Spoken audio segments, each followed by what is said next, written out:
സമയദോഷം അങ്ങനെ വെറുതെ തള്ളിക്കളയാനായിട്ട് പറ്റില്ല. നീ തന്നെ പറയുന്നുണ്ടല്ലോ നരകത്തിലെ കിടക്കുന്നതെന്ന്. നിന്നെ പോലെ ഒരാള് അങ്ങനെ ഒരു സ്ഥലത്ത് കിടക്കേണ്ട കാര്യമുണ്ടോ?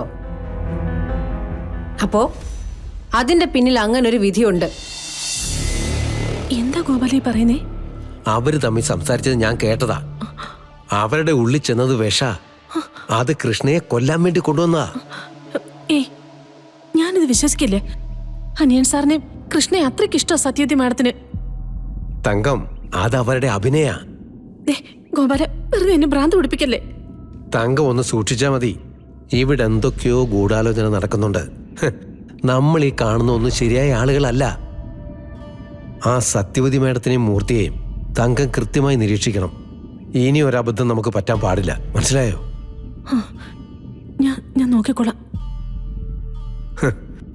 എല്ലാരും കാശിന്റെയും സമ്പത്തിന്റെയും പുറകെയുള്ള നെട്ടോട്ടത്തിലാണ്. അങ്ങനെ ചെയ്യുന്നവർക്ക് മനുഷ്യരെ മനസ്സിലാവില്ല. അവര് കൊല്ലാൻ നോക്കിയാലും നമ്മൾ രക്ഷപ്പെടാൻ തീരുമാനിച്ചാൽ മതി.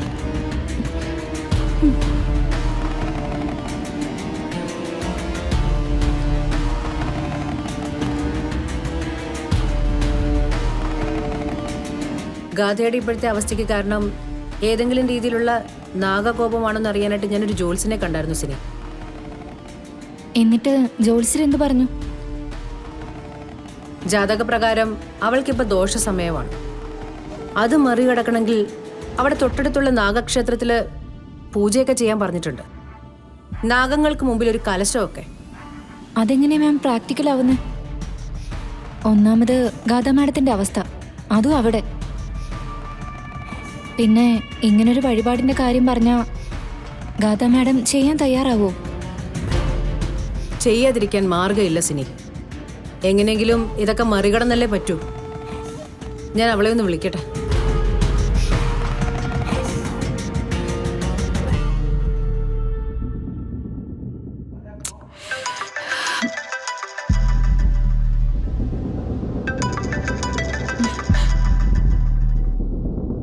Hello mummy. മോളെ, എങ്ങനെയുണ്ട് നിനക്കിപ്പോ? ഈ നരകത്തിൽ കിടക്കുന്ന എന്നോടാണോ എങ്ങനെയുണ്ടെന്ന് ചോദിക്കുന്നേ? ഇവിടെ എല്ലാവരും എന്നെ കൊല്ലാക്കൊല ചെയ്തോണ്ടിരിക്ക. എന്നെ ഇവിടെ ഇട്ടിട്ട് എന്ത് ധൈര്യത്തിലാ മമ്മി അവിടെ പോയി നിൽക്കുന്നേ? വേറെ മാർഗമൊന്നും ഇല്ലാഞ്ഞിട്ടല്ലേ? അല്ലാതെ മമ്മി നിന്നെ കുറിച്ച് ആലോചിക്കാതെ ഒന്നും അല്ലല്ലോ. ആകെയുള്ളൊരാശ്വാസം ഇവിടെയുള്ള ആ അനിയൻ സാറാ. അയാള് സ്നേഹത്തോടെ പെരുമാറുന്നത്. അത് എന്നോടുള്ള സ്നേഹമൊന്നുമല്ല, കൃഷ്ണയോടുള്ള സ്നേഹം. എനിക്കിപ്പോ സ്നേഹം ഭിക്ഷയായിട്ടാണല്ലോ കിട്ടുന്നേ. കാലൊക്കെ ഒന്ന് സുഖാവട്ടെ മോളെ. മോക്ക് അങ്ങോട്ട് പോകാനുള്ള കാര്യങ്ങളെല്ലാം ഞാൻ ചെയ്തോളാം. ഞാൻ ഇപ്പൊ നിന്നെ വിളിച്ചത് ഒരു പ്രത്യേക കാര്യം പറയാനായിട്ടാ. എന്താ? ഞാനൊരു ജോത്സ്യനെ കണ്ടിരുന്നു. ഓ, എനിക്ക് കേക്കണ്ട. എന്തെങ്കിലും ഒരു കാര്യം സംഭവിച്ചാ ഉടനെ ജോത്സ്യൻ ജോത്സ്യൻ ജോത്സ്യൻ. അയാള് പുതിയ നാഗകോപത്തിന്റെ കഥ വല്ലതും പറഞ്ഞു കാണും അല്ലേ? അത് തന്നെ ഉണ്ടായത്. ജാതകപ്രകാരം മോക്ക് ദോഷ സമയം ഇപ്പോ. അത് മറികടക്കാനായിട്ട് ഒരു പ്രതിവിധിയും പറഞ്ഞിട്ടുണ്ട്. അയ്യോ, എനിക്ക് ഒന്നിനും വയ്യ. ഇവിടെ കിടന്നിനി അതുകൂടി ചെയ്യേണ്ട കാര്യമുള്ളൂ. മോളെ, ഞാൻ പറയുന്നൊന്ന് കേക്ക്. അവിടെ തൊട്ടടുത്തൊരു നാഗക്ഷേത്രമില്ലേ? അവിടെ ഒന്ന് പോണം.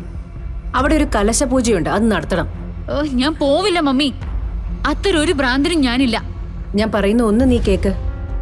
എങ്ങനെങ്കിലും അവിടെ നീ പോയേ പറ്റൂ. മോളെ, നിനക്ക് അവിടെ നിങ്ങോട്ട് പോരണ്ടേ? മോക്ക് എത്രയും പെട്ടെന്ന് സുഖാവണ്ടേ?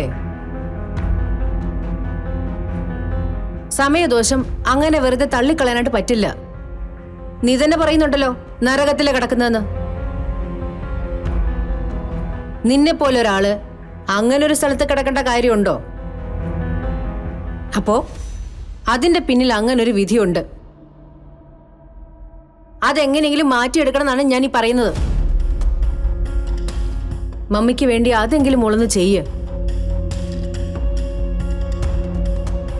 മോളെ, ഒന്ന് സമ്മതം പറ നീ. ശരി, സമ്മതിച്ചു, ഞാൻ ചെയ്തോളാം. നിന്നെ ഒന്ന് ക്ഷേത്രം വരെ കൊണ്ടുപോകാനായിട്ട് തങ്കത്തിനെ വിളിച്ച് പറയണോ? മമ്മി, അവരെ വിളിച്ച് റിക്വസ്റ്റ് ചെയ്യൊന്നും വേണ്ട. അവരെ കൊണ്ട് എങ്ങനെ അതൊക്കെ ചെയ്യിപ്പിക്കണമെന്ന് എനിക്ക് നന്നായിട്ട് അറിയാം. എങ്കിൽ നാളെ തന്നെ ചെയ്യണം കേട്ടോ. ഓ, അതിനി അങ്ങനെ നിർബന്ധമുണ്ടോ? വേണം കുട്ടി. എന്റെ പേടി കൊണ്ടാ ഞാൻ ഈ പറയുന്നത്. ശരി, ഫോൺ വെച്ചോ. അല്ല, മോക്കിപ്പോ എനിക്കിവിടെ പരമസുഖ. ഞാനിവിടെ ഒറ്റക്കാല് ഡാൻസും കളിച്ചോണ്ടിരിക്കാം. അത് കേട്ടപ്പോ എന്റെ മമ്മി ഹാപ്പി ആയല്ലോ.